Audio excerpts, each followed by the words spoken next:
Chegou a melhor parte do podcast. É hora de provar a melhor Coca-Cola.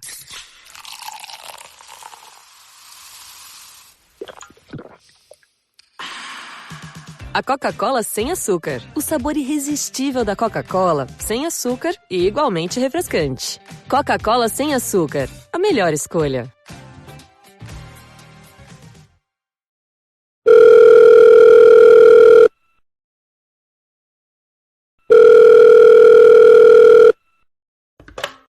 We're not against rap. We're not against rappers. But we are against those. Something big about to happen. I hear the beat tapping.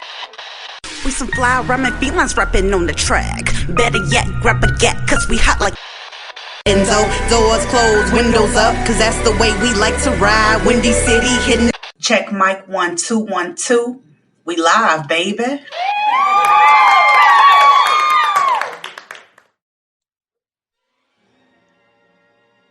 Yeah, good morning, guys. Today is June 7th, Monday. It's 3:36 a.m. And I literally woke up out of my sleep to do this review. This is Roddy Ricch, girl. I was just thinking about him the other day. Roddy Ricch just came out with this song called Late at Night. And it came out 3 days ago, literally. So that means it came out, let me see, what's today? 7, 6, 5, 4. I suppose it came out the 4th. Yeah, the video is dope as hell. It's directed by Director X. Y'all know who Director X is, okay? He done shot all types of videos for all various artists. Andre, oh my God, Andre Grande. I'm sorry I said it wrong. And Drake and Miguel. He done directed all type of commercials for Black Love, which is one of my favorites. Okay. He's just an interesting director, and now I see that he likes to work with all type of people. And Roddy Ricch is interesting enough with the eyes.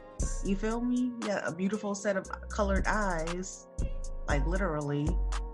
And this young man, I feel like he can see like into the future, so to speak, without saying, oh, he was psychic, you know what I mean? Like, it's just something very eerie and spooky about it, you know? The video was paying homage to the late and great Michael Jackson's Thriller, okay? It's scary, like how he did it, because now he stepped out his vehicle in Compton, that's where he's from, right? And going to this, you know, this amusement park to have some fun. And really everything shot in his backyard. I didn't know that.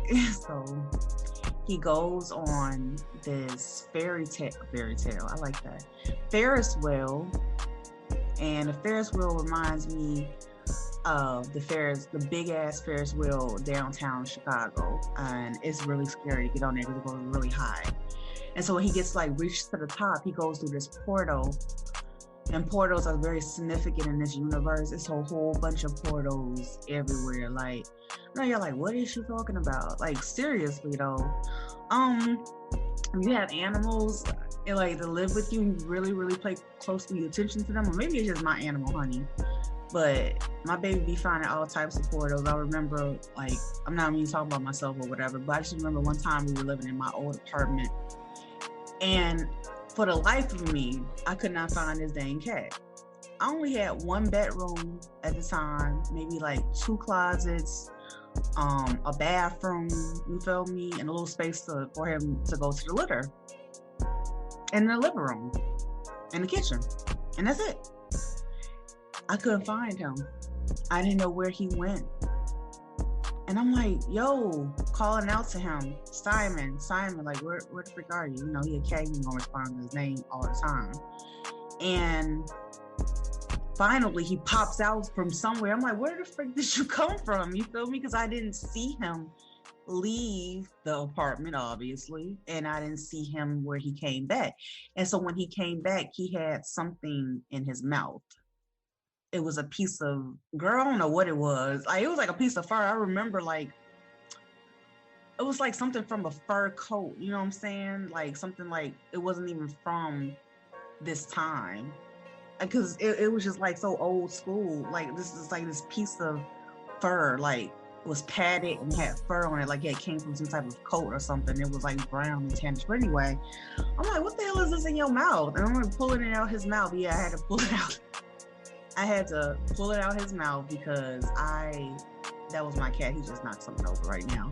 But I couldn't find like where he had got it from. And I had like just moved into the apartment. I'm like, you know, stuff is still opening where you can see where things are. So I'm like, where the hell did you get this from? Because, you know, when you first enter into a new apartment, you clean it out.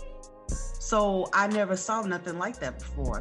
Anyway, it's just been a whole bunch of weird stuff going on, especially in that apartment, so to speak, and with my cat. So when he went through that portal in his backyard on a Ferris wheel, the portal was like purple and like lilac and light colors. And with his eye color entering it, he didn't know what he was doing. And then so when he got through the portal, and I've seen portals before too, they were like freaking blue and dark blue and like light blue. I can't explain it. So I guess I do have a portal in my house too. That's weird. You know, I'm like being not funny, but I'm serious too. It's like it is a portal in my bedroom through the this is scary. It was through the closet, y'all. Okay, it was through the closet. I'm like looking around me and like, where's another portal at? So it was in the closet and like through the door or whatever, and it doesn't necessarily have to be open. And I just actually cleaned that closet out, not even realizing that portal was there. And I made a dream catcher. Fuck, this is weird, y'all. I'm like talking to myself. I'm serious. So it was like a dream catcher I literally made a dream catcher for my old jewelry box. Cause like I said, I was cleaning out my closet and started finding all this, antique-ish jewelry, or what I thought was antique-ish. I even put it in a crown royal bag. And, you know, despite the fact that it's a liquor bag, it doesn't matter. You know, I put it away like it was gold. And I put it on the other day, like literally, like I felt myself, you know, all the things that I thought I was, a queen. Like honestly, I think I was a Queen Elizabeth type deal, like in London somewhere, baby. You feel me? Because like a little bit of my accent comes out sometimes, but that's like a Australian accent, so I'm not really sure. But like this right here, this is it. This is. Anyway, so I have been restricting her for so long, you know, and she was really pissed at me.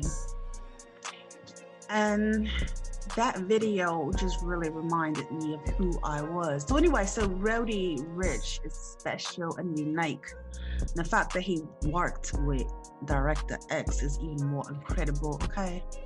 Because they're like two of a kind. I was like, oh, I'm really like loving to work with you because you're different, you know, it was a different concept.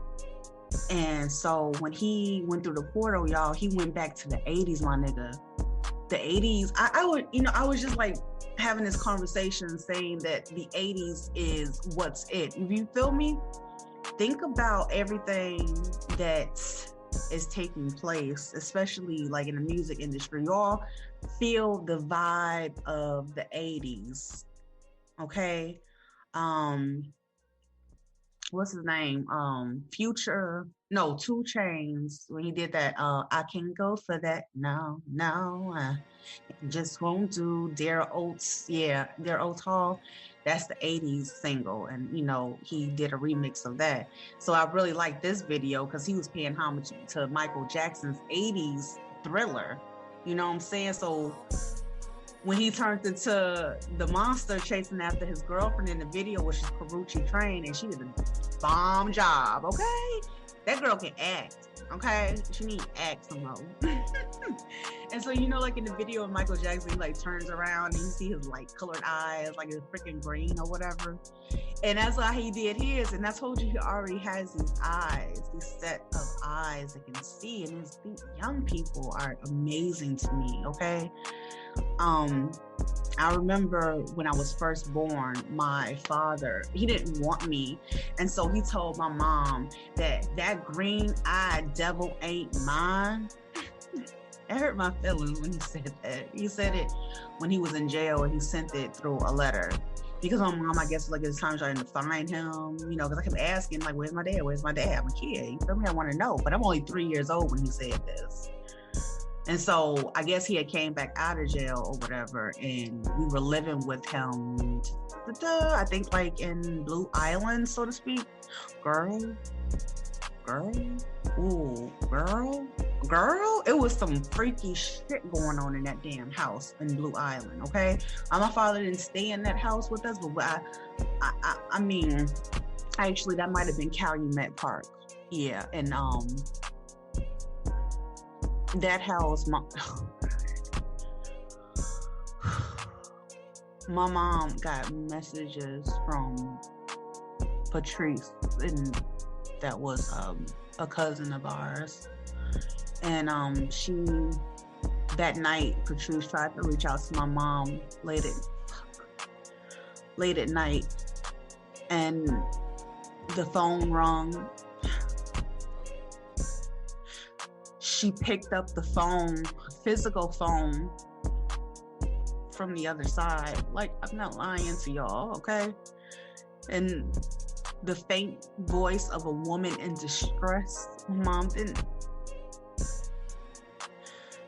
she didn't know that was Patrice, and the police showed up at the door. They knocked at the door late at night.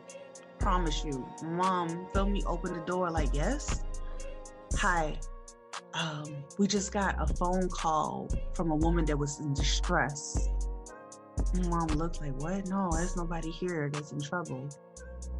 But she got that phone call from Patrice, and then the next following day, she got a report from the police that Patrice had been kidnapped and killed, murdered by the train tracks when she got off work from Popeyes. It's up in the city. And they said that the last time they saw her, she got into a vehicle, and then the police thought that maybe it was her boyfriend. You know, they point the finger right directly at the person's closest to her, but they never solved the case.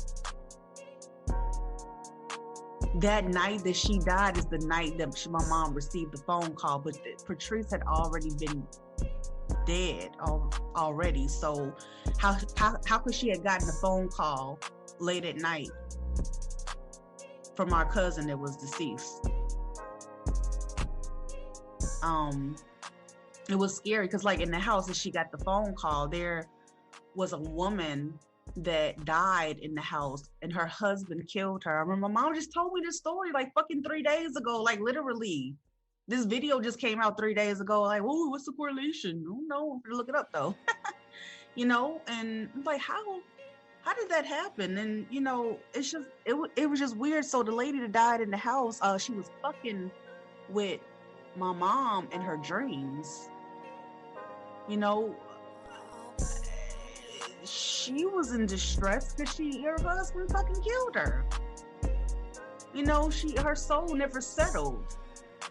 And then she was fucking with my sister physically. My sister used to wake up, y'all, with whelps on her legs, like somebody had been grabbing at them and tearing at them while she was asleep. Not to mention, I was terrifying her too. In the waking day, because my sister getting on my nerves, though. Okay? Like, I don't know, it's just weird stuff to her or whatever. She really got on my freaking nerves or whatever. I know I got on her damn nerves too, you know. Then the dog died. Our dog, well, what I won't say our dog, but my sister's dog, you know, we had different pets and stuff, and the dog died. Girl, I don't know what happened to the dog. I think my mom said that, this is stupid. The neighbor shot the dog because it wouldn't shut the fuck up. I was so mad. and we ended up taking the dog on my little red wagon, which is my favorite red wagon ever. I used to play with that thing all up and down the street, honey. Okay, we put the dog on a little red wagon, and we walked it up to the bridge that was in Calumet Park. And it was a body of water there. And instead of burying the baby and the dog in the backyard, because it was a grown dog, it wasn't a baby, but you know, all animals are babies. So we dumped the body in the river. I think that was peaceful enough, you know, kind of giving back to Mother Nature, which is Earth, you know, recycling the ashes to ashes, dust to dust syndrome. And people would not believe me, but when I felt like when we die, we don't die. You know, we're made of energy. You know, we have a shell of this body. When our conscience leaves the body, we turn back into mass of energy and throughout the universe. So it's really up to you if you want to continue on your journey, so to speak, of like, you know, leaving, you know, leaving. Like, it's like different, now I can just say this, like different portals of the universe. Like when you go past the clouds, you know, there's different layers of that. And then you enter into the space atmosphere, okay? When you go past the outer space of atmosphere, and that's past the exposure part, there's like what I say invisible lining of where you can go after that, and those are where the animal spirits are. And you think animals don't mean nothing in this world? Why do you think that in this universe that Earth is called Mother Nature? You know, we have, if you're going on that ascending journey, you got to go past the animals too. I don't want to say they judge you, but they know who you are for you to, you know, continue on. Because in being like a human on this earth, and even as many times as we traveled out of space, which is when you go out of space, you really go on to the past. Like if we see sometimes, you know how we see planets from Earth or whatever, and let's say we saw Mars or whatever, and just say for instance we saw it like erupt. Like when I say erupt, like just destruct. It just self-destructed, and you can see it like in the sky.